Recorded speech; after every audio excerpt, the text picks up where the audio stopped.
Now, it's my great pleasure to invite someone to the stage who's going to give us a very special treat for which you'll need to really open up your ears. We're going to hear from Louis VI. He is a musician, he is a zoologist, and he is the founder of Nature Ain't a Luxury. And he's going to talk to us about listening to nature and how this can help us be better Earthlings for the sake of the planet and ourselves. Thank you, Louis. Hello. Hey, everyone. Tech done. That was smooth. Let's see if it works. My name is Louis V.I. I'm a musician and zoologist, and it's an honor to be asked to speak here at this momentous occasion. 80 years since the birth of the United Nations. Wow, as someone that's Scottish, Italian, French, and Caribbean, I feel like a mini UN myself. I honestly wasn't sure what I'd come up here and say. I'm usually a big believer in optimism, but damn, we're not making it easy for ourselves. I took one look at the state of the world right now, and I really didn't know what I should say. But I realized maybe it's not about me saying so much. A lot has been said over the last 80 years. Maybe it's time we humans focused a bit on listening. See, we humans have stopped listening. Damn, you all really listened to that. But it's true, we really have. I don't mean conversationally, I mean really hearing what is and isn't around us. There's a spectacular language out there that all of us humans understand really quite well, yet we tuned out of it. One that we're innately fluent in yet forgotten how to hear. It's fundamental to who we are. I believe the key to solving many of the crises as humans is relearning how to listen to this language. What I'm talking about is a sonic language of nature. Each and every one of us sitting in this room right now wouldn't be here today if we didn't come from a long line of listeners, of ancestors that listened with attentive understanding to the calls and sounds of other species we share this planet with. But that fluency is still in you. I want to take you somewhere very special, if that's all right. Make a mental note of how you feel right now. I want you to close your eyes and open your ears.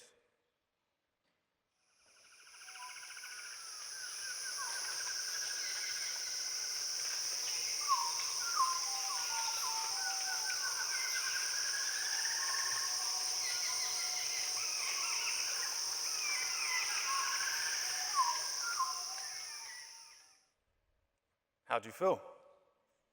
Different, right? Saw a few smiles play across people's faces. You were just transported to the beautiful coastal rainforest of Raja Ampat, West Papua. So what's happened? Is it that you're all nature geeks like me? I hope so. But it's probably because we're all evolutionarily hardwired to nature's sonic language, so much so that the choruses of birdsong, amphibians, insects, have all been scientifically shown to trigger our parasympathetic nervous system, aka make you feel relaxed. You also probably recognized you're in a forest too, right? May seem obvious to say, but that was just from you using your ears. Look at you flexing your fluency already. Many scientists believe birdsong makes us relax because it's been our all is well alarm throughout our time on this planet. The more diverse the sound, the healthier and more diverse the ecosystem. Cortisol levels drop, blood pressure and heart rate decreases, cognitive functions improve, happiness hormones flush our bodies because we've received the basic signal we've evolved with, that if there's lots of life around us, then there's abundance enough to keep ourselves alive too. Nature tells us when something is right, but it also tells us when something's wrong. Alarm calls, or eerie silence could mean a predator, danger, disaster. Interestingly, cities and places devoid of nature, we may be unknowingly subjecting ourselves to an evolutionary stress. Wherever you come from, whatever race, nation, or creed we arbitrarily assign ourselves to, we all come from a long line of ancestors that were polyglots of nature. Why? Because sound gives vast amounts of information about our world. It can travel long distances fast, not just a single direction like sight, but all around. It's no wonder that the world sings. To listen was to know. Our ancestors navigated the world through their ears. Now, you don't believe me? Blindfold on. I bet I could put any one of you in a biodiverse environment and you'd be able to tell me if it was dawn,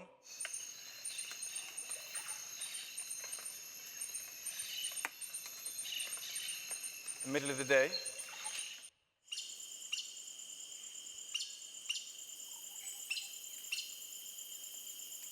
dusk, or nighttime.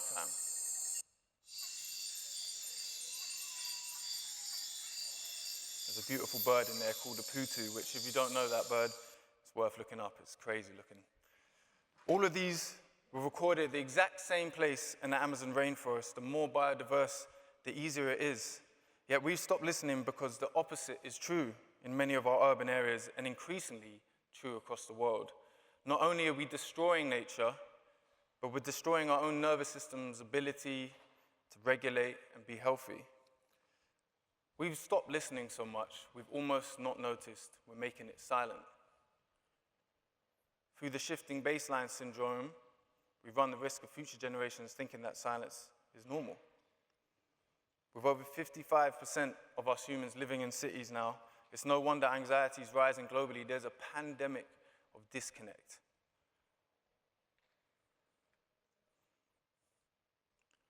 Kids grow up waking up in the morning without ever hearing a dawn chorus. A separation sickness plagues our societies, and its symptoms show up all around us. We're in a climate crisis, biodiversity crisis, there's wars, greed, genocide, colonialism is alive and well, unfettered capitalism, cost of living, depression, anxiety, I could go on, but at the heart of it all, I think we're in a crisis of understanding. We're in where we fit on this beautiful tapestry called life on Earth. We've forgotten that it's not just us that are Earthlings, but every organism that we share our home with.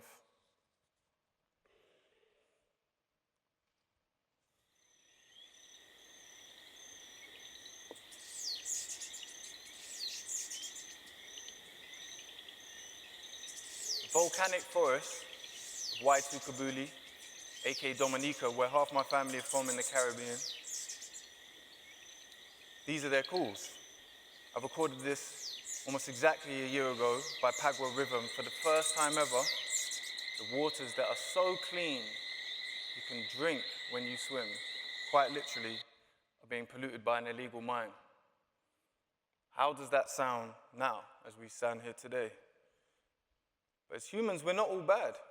In fact, it's a tiny minority of people that are messing up for us. 90% of the planet's population of both human and more than human beings have something we have 100% in common.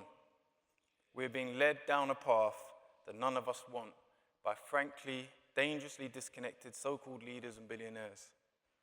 However, I've also met and experienced some of the most shining, inspiring examples of what humanity should and could be.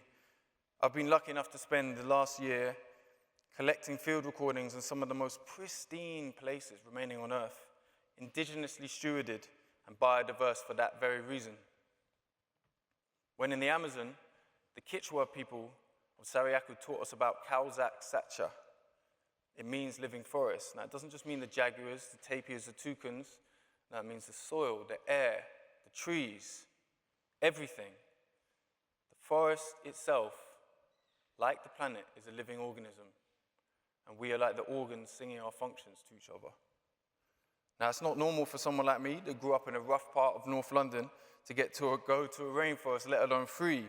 But when I got the opportunity to be taken there, I jumped at it because I realized how important it was to give the future generations a chance to reconnect to nature through these sounds, because it's our heritage, it's who we are as Earthlings. Wherever we come from, reconnection to nature is fundamental if we're to have a future on this planet. Planetary health and our health go hand in hand. Think of music. Nature's sounds are so important to us as a species that we evolved not just to hear the information, but have an emotional response to it. Many scientists believe music predated human language, inspired by mimicking the songs of earth.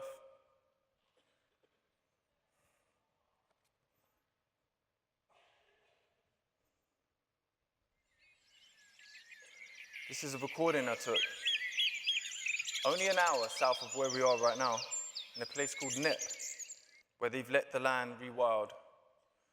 To continue to keep it local for a minute, a paper just came out last year that said bringing back wolves to Scotland would sequester over 1 million tons of CO2. Only 167 wolves would bring deer density down enough it would equal 5% of the UK's carbon removal target from forest regeneration. Each individual wolf would sequester 60,000 tons of carbon per year. Now, I don't believe in putting capital to nature, but for those that do and need to hear it, each wolf is worth over £154,000. Nature isn't just a question, it is the answer too. This is the most important time to be alive as a human in the history of our species, because we alive today write the next chapter for the next millennia. We are like apples that have forgotten the tree we come from is alive. That we're not so neatly separable from nature, and listening to its sounds doesn't just tell you that, it makes you feel it. Being attentive might show us how to better exist with our planet, because listening requires embodied respect and humility. You can travel the universe and you'll find diamonds many, many times. But there's nowhere else but right here that you'll find trees. Yet we cut down trees and covet diamonds. We've forgotten how to be earthlings because we've forgotten how to listen to our home.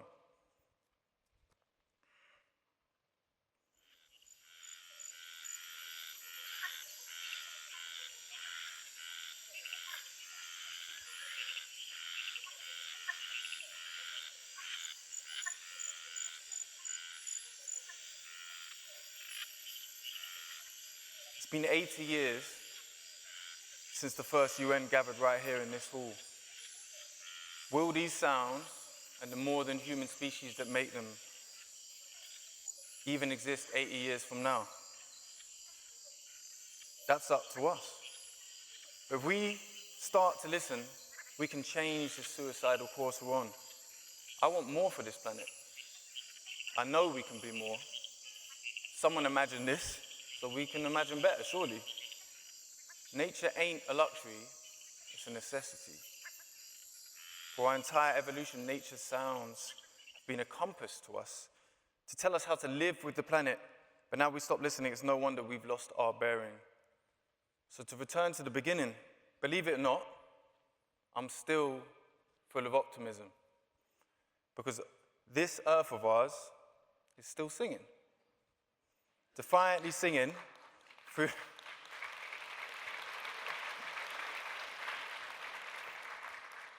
Defiantly singing through day and night across the world that it is still alive and waiting for us to remember we're part of it. So when the United Nations meets again in 80 years, I hope they'll be able to say that nature is still singing and louder, because we remembered not just to be humans, but earthlings again. But most of all, we remembered how to listen. Thank you.